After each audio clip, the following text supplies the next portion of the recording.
What's up, guys? Today we're going to be looking at some chord progression techniques from some of the legends of electronic music. Pretty pumped for this one. Let's do it. So first up, guys, we've got I Remember by Kaskade and deadmau5. Let's just give the chord progression here a quick listen through first.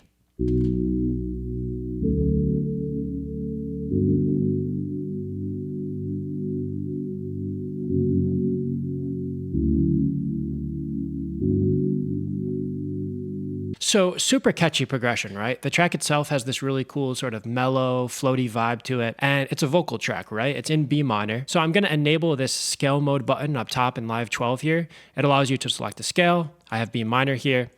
And then you can see in purple lanes all of the corresponding notes in that scale. And so you'll see that most of the notes in the progression fall within the purple lanes, but some of them do not, right? This D sharp, for example, is not in a purple lane. And so what Kaskade and deadmau5 are doing is they're basically using borrowed notes or borrowed chords from the parallel scale of B major. So instead they start off with major, right? So they start off, instead of this, the minor, they start off like this. And even just changing one note there really changes the sort of vibe of the chord and where the progression feels like it's headed. And so it's nice to know, right? If you are in a scale, you can kind of just press some random notes on your keyboard if one feels right. Maybe you're using a borrowed chord, maybe you're using a mode. We'll talk about that a bit later. There's not really any wrong notes if it feels right? You've heard it before, I'll say it again. There's not any wrong notes if it feels right. So let's dissect this a little bit more chord by chord. I also wanted to mention that if you want to follow along with some of the sounds in this tutorial, you can get our EDM starter kit for free below. It's on our website as well for free. And there's a bunch of presets in there. I'm using here one of the patches. It's a sine wave with some effects on it. So starting off, we've got a B major chord, as we sort of just talked about, this borrowed note here. We then go up to the third, right? That's another way to think about this progression. If you look at the root notes, it goes from the 1 to the 3, up to the 6 G, down to the 5, down to the 3, back up to the 6. So we then go to a D major 7. Right here we have a D major 7 is a chord that includes the 1, the 3, the 5, and the 7. And interestingly, we have this A note up here, which is the perfect fifth with D. Perfect fifth, meaning up 7 semitones from D. 1, 2, 3, 4, 5, 6, 7 is A. And it's always going to sound really powerful with the root note of a chord, right? And without that note, it really doesn't work. The progression in the second half doesn't call back the same way if we were to mute this.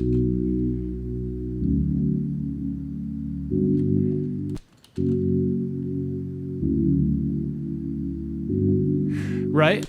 And so what I like to do when I write chords, and there's no wrong way to do it, but I like to write the top melody first and then sort of fill in everything else. A lot of people like to do the opposite. They'll write the root notes first, and other people like to just go chord by chord. So there's no wrong way to do it, but I like to kind of sing the top melody in my head. So we have now a D major 7, and then we go up to a G major 7. So maybe a little bit of a copy and paste action, right? It's kind of similar notes there. And then we go back to an F sharp, right? But it's not minor. As we see here, again, we have another borrowed note. Right here, this note is not in scale. We see here the major chord being formed. So instead of this, we get this. So we go from there down to D, and we have a D major 9.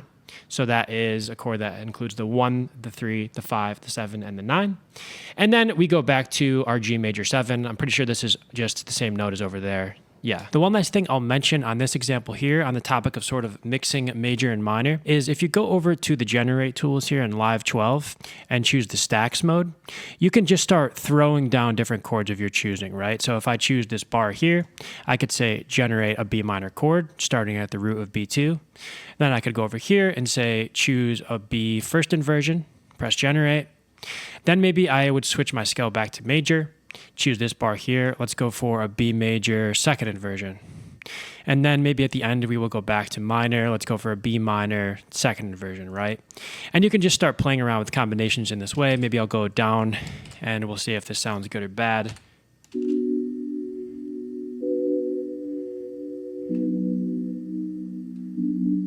Right? Maybe I would start off with these chords for a progression, right? Kind of a haunting vibe to it. Next up, guys, we've got Silhouettes here by Avicii.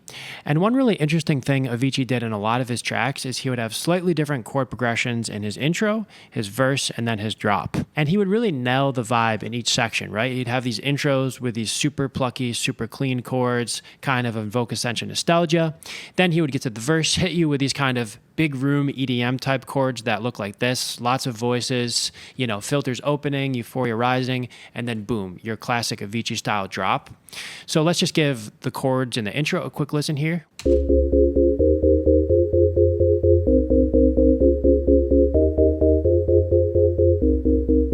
Then the vocal kicks in, track rides out for a bit. We get to the verse, and then I'm just going to turn on a square wave instead of the sine we've been working with, and maybe make it a little pluckier so we can get kind of the big room EDM type effect here.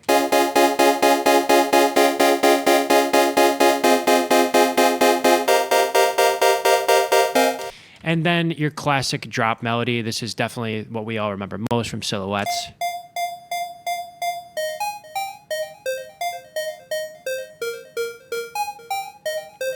So it's interesting to think about this arrangement, right? Because I know, speaking from my own experience, I've had a lot of times where I run into a wall, I kind of write some chords and I'm just sort of pacing them over, hoping it'll ride throughout the track. But a lot of the really good tracks out there have very well-defined sections. So if you find yourself running into a wall, maybe switch up the chords, maybe get rid of the chords, let some drums ride for a while. Infinite possibilities, right? But I also have Seek Bromance here by Avicii. This is the intro and this is the verse chords, and it's pretty much the same exact format as Silhouettes. You can listen here to the intro.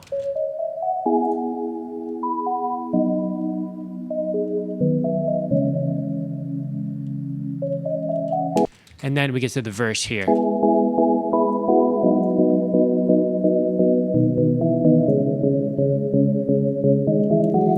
Also, pretty interesting that a lot of Avicii's top melodies would kind of follow this mini staircase type pattern, right? This is Seek Bromance, then over here in Silhouettes, kind of like this little mini staircase or sine wave.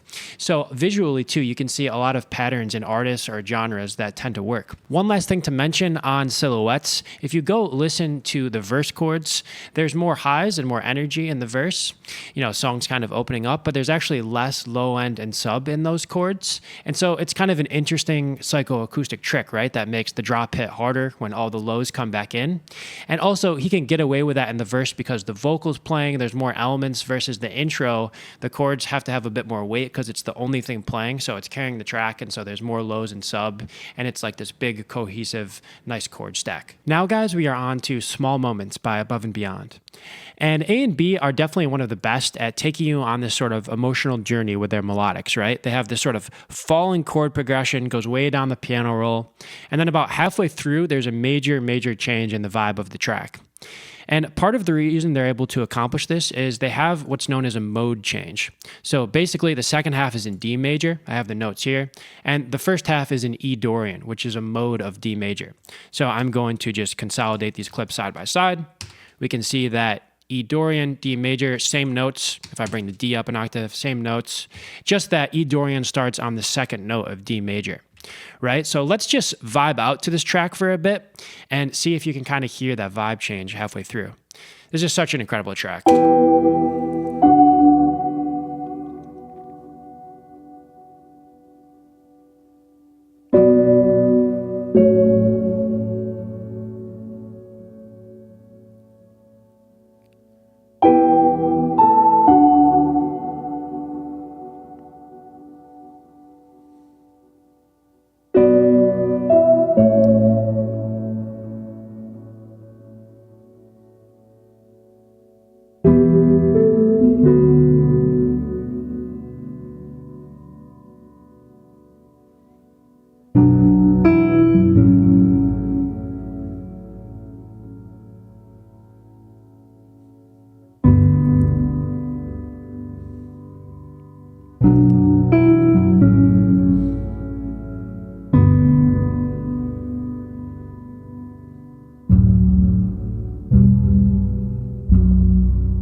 really such a powerful track. You know, halfway through, it's really just like a punch, you know?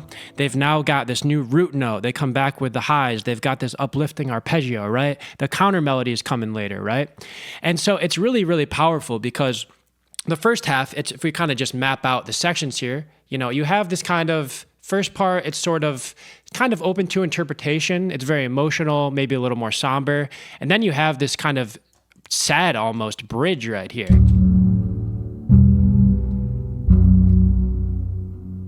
Right? It's like, who knows what's going to happen next? And then boom, they punch you.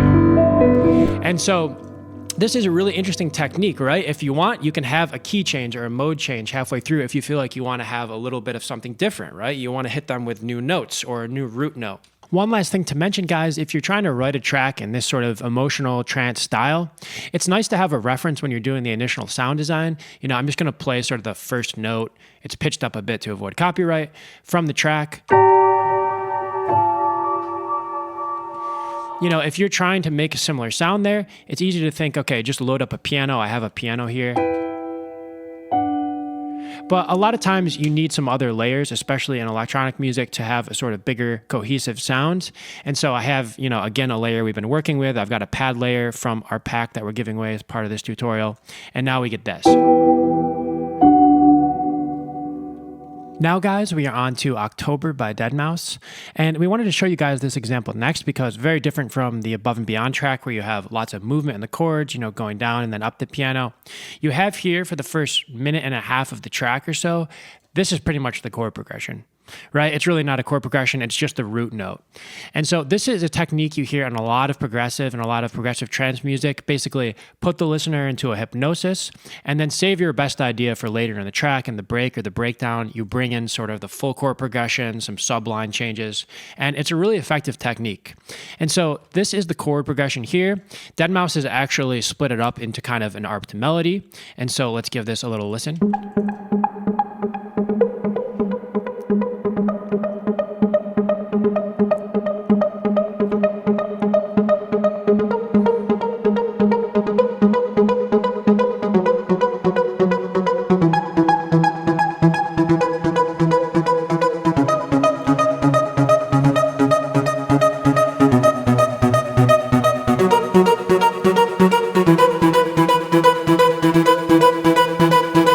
So one thing that Deadmau5 does a lot is he will break up his chords into these sort of arps. So if you write a chord progression and it feels like it's just not working in the track, you know, maybe add something like Ableton's arpeggiator and play around with some arped versions of it.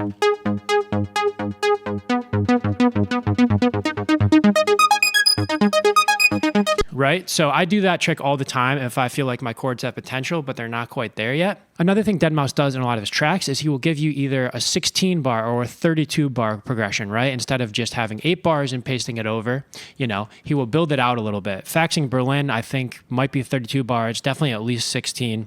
And, you know, he brings in top notes over time and he opens the filters over time. As we all know, that's kind of the classic Deadmau5 sound. We have the Deadmau5 pluck here in the pack as well, if you guys want to get the classic Deadmau5 pluck going in a track. But basically, he's doing more with less, right? He's having just the root note for a minute and a half. Then he gives us the chord progression in the break and just opens up the filters over time, right? So then we get up here. And it just keeps building to the drop. And then at the drop, you go back to minimal, right? And so you have your drums come in, you have your sub come in, and you're able to carry the track with a minimal version of the chords or the melody playing. So another thing to consider, right? If you know, going back to the Avicii example where it seemed like maybe just pasting over the progression wasn't going to work, if you feel like you do want to do that for the track, you definitely need to play with things like filters and rising tension and release, and also just layers over time. You know, here I have a mono layer, I have a wide layer, and I have kind of a super saw airy layer. And so this can be a good way to build your chords as well, or your melodies. Have a few different layers that are kind of adding to different parts of the soundscape. Last up, guys, we've got Time here by Zimmer. He's actually a big EDM artist now. He's playing main stage EDC this year. No, I'm just kidding, but that would actually be awesome if he was. But a ton to learn from his compositions. You know, he's one of the best at taking these transcendent philosophical concepts and putting them into music and movies, right? So this is the first part of the progression in Time.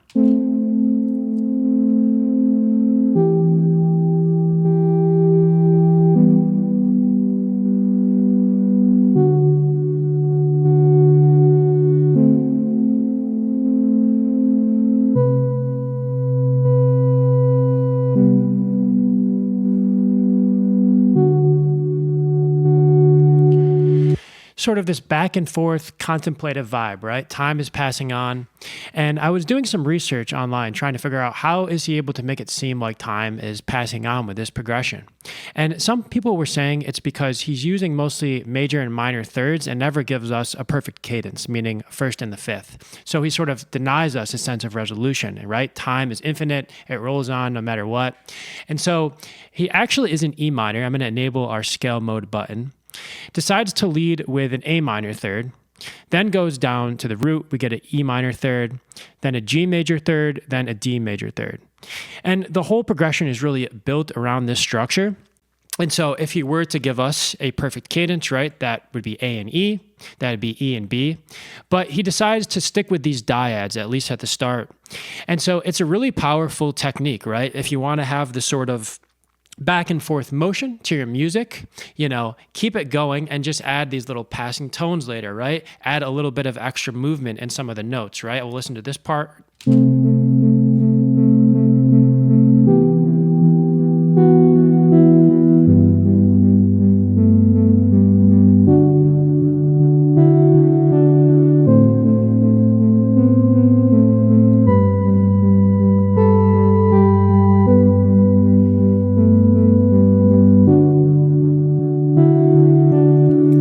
It's such a nice balance of space and movement, right? These little passing tones and a little bit of movement, but then he gives us some time to sort of feel the chord, right? And so this is really another example of like doing more with less, I'm sure that Hans Zimmer, I don't know for sure, but I'm guessing that when he sits down to score a movie, he probably just starts with like 3 or 4 notes, right? So then when you hear the soundtrack of Interstellar or Inception, you get just different variations of these really strong patterns, right? Either top melodies or chords like this that come back. In this track, it plays out, you have the strings come in, right? You have layers, harmonization. There's a guitar that comes in later. So he does more with less, and he just builds off these really core, simple ideas. And so we thought this would be a good one to end with. Maybe if you're sitting down to write an EP, just maybe start simple. Start with like 3 or 4 notes that are really capturing, your life experience, and then build out from there. All right, guys, that's pretty much it for today. Thanks for watching, and hope you guys are ready to write some fire chord progressions. Peace.